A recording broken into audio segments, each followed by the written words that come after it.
Hello, my friend. This is Clyde. Honor is not for a moment. Exodus 20 and verse 12 says, "Honor your father and mother so that you may live long in the land the Lord your God is giving you."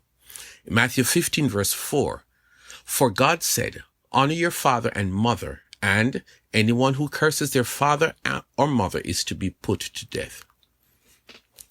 The concept of honor is huge. To honor someone is to show them high respect, to hold them in great esteem. We honor outstanding citizens for their achievements, for their benevolence, for their service to the country. In some countries, government leaders are given the title of honorable before their names. In some societies, judges are called Your Honor. Universities and colleges identify outstanding persons in the society and show them high honor by bestowing on them in specially arranged ceremonies honorary doctorates. It is believed that Mother's Day is observed in over 40 different countries and on different days. The modern-day version of Mother's Day in the United States was started in the early 20th century as a setting aside of the second Sunday of May for a special religious service to honor mothers. Since then, it has become one of the most commercialized calendar events. Merchants make a lot of money selling everything from flowers to trinkets to jewelry and dining out on the day. Great idea, I think. But let us talk about honoring mothers and fathers in the truest sense. The Ten Commandments was a religious and legislative package given by God to the nation of Israel. The first 4 commandments are about God and how they ought to honor and worship and serve God. The 5th commandment is the one we're looking at. They are commanded to honor their parents that they may live long on the earth. In another section of the Bible, we are told that this is the only commandment with a promise. Honor your parents and you will have a long life. Sounds simple, doesn't it? But if that is the only commandment with a promise, it simply serves to show that this business of honoring our parents is major in God's books. He has moved the business of honoring our parents right up there as a priority. Interestingly enough, he did not offer a promise if you honor your friends. But the commandment about parents is a package. It's the order and the promise. So how does one go about honoring one's parents?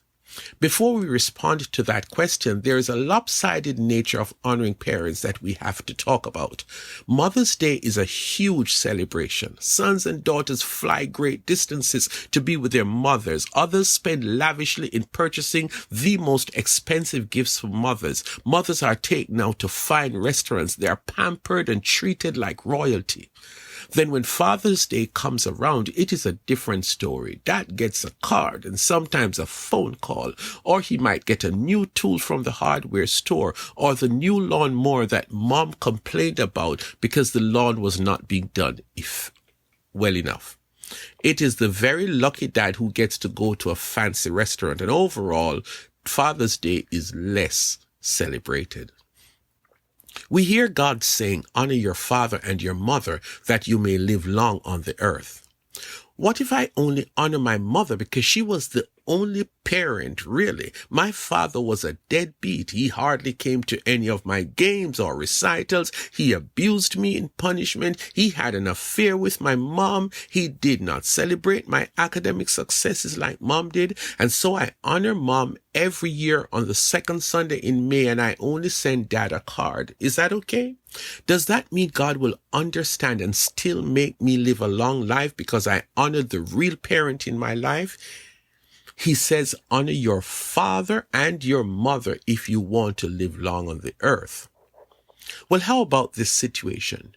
During the year, I call home regularly and I speak to the parents, and mom keeps asking, when are you coming? And I tell her about the job and the children and the many demands on me in the community. But come the month of May, I fly out one Friday evening. I go shopping on Saturday. We do the Mother's Day thing on Sunday, and I fly back to my home on Monday morning. For Father's Day, I do something similar on Father's Day, except I come in Saturday evening and I leave Monday morning. Surely I have done my obligation, and it costs me a pretty penny too, but so what? It's my parents. I have honored them one more time, one more year. Or there is the case of some folks who put their elderly parents in a swanky nursing home and the bills are paid every month, but they hardly have time to visit the old people. Is that honoring our parents? First of all, God did not create Mother's Day or Father's Day. Honoring our parents is a full-time occupation. It is an all-year-round activity.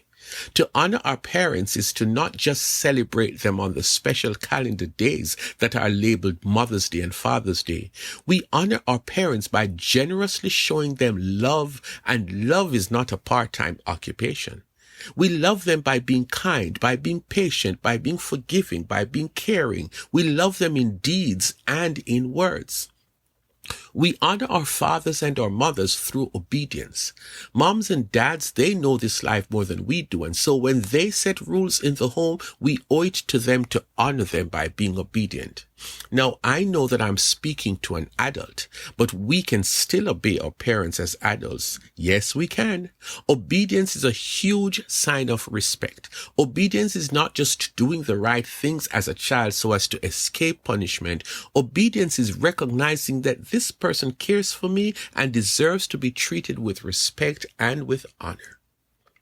Let the celebration go beyond the second Sunday in May or the third Sunday in June. Let the celebration be more than gifts and dinners on those special days. Let the celebration be all year round, more than the commandments. Mom and dad deserve to be honored always. Share your thoughts and comments with me in an email to friendofclyde@gmail.com.